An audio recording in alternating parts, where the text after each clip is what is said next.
अभिषेक बच्चन और ऐश्वर्या राय की कुंडली का विश्लेषण करने के लिए उनकी जन्म कुंडलियां बनानी होंगी, जिसमें जन्म के समय ग्रहों की स्थिति का अध्ययन किया जाएगा।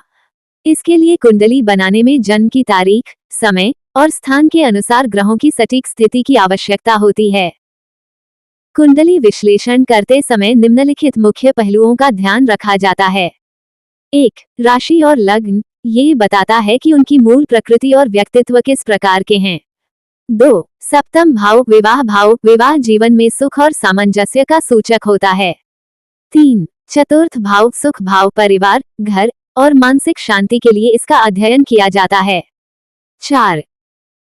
दशा और गोचर, ग्रहों की दशाएं और गोचर उनके जीवन की प्रमुख घटनाओं को प्रभावित करते हैं, जिससे आगामी समय में सुख और कठिनाइयों का पता चलता है। अभिषेक और ऐश्वर्या की कुंडलियों को विस्तार में देखकर उनके भावी जीवन कुंडली का विश्लेषण करने के लिए हम अभिषेक बच्चन और ऐश्वर्या राय के जन्म के समय ग्रहों की स्थिति का अध्ययन करेंगे। यहाँ दोनों की कुंडली के मुख्य पहलुओं और उनके जीवन पर प्रभाव का संक्षिप्त आकलन है। अभिषेक बच्चन की कुंडली। जन्म समय 5 फरवरी 1976 सुबह 5:07 बजे, मुंबई, महाराष्ट्र। लग्न कुंभ, संभावना अनुसार। चंद्र राशि, कुंडली के अनुसार चंद्र राशि और लग्न की स्थिति उनके व्यवहार, करियर और संबंधों पर प्रभाव डालती है। अभिषेक का स्वभाव दृढ़ और अपने लक्ष्यों के प्रति समर्पित दिखता है।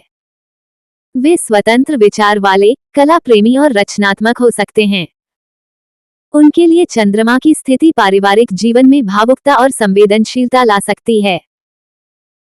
उनके करियर में उतार चढ़ाव देखे जा सकते हैं, लेकिन ग्रहों की दशा के अनुसार सफलता प्राप्त करने की योग्यता भी बनी रहती है।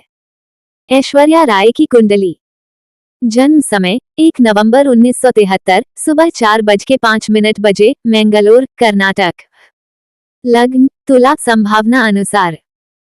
चंद्र राशि, यह उनके आत्मविश्वास और सौंदर्य के प्रति स्वाभाविक आकर्षण को दर्शाता है। ऐश्वर्या का स्वभाव बहुत ही संतुलित और आकर्षक हो सकता है। तुला लग्न होने के कारण वे जीवन में सौंदर्य और सामंजस्य को प्राथमिकता देती हैं। उनका करियर बहुत ही सफल रहा है और वे अपने आकर्षक व्यक्तित्व और कुशलता के कारण लोगों के बीच लोकप्रिय हैं। विवाह और सामंजस्य। अभिषेक और ऐश्वर्या दोनों की कुंडलियों में सप्तम भाव, विवाह भाव पर अनुकूल ग्रह दृष्टि है।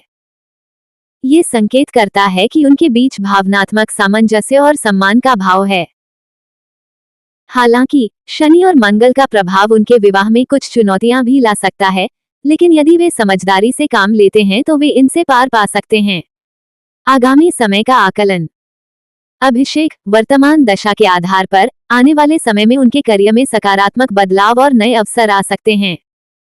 वे अपने प्रयासों से नाम और सफलता अर्जित कर सकते हैं।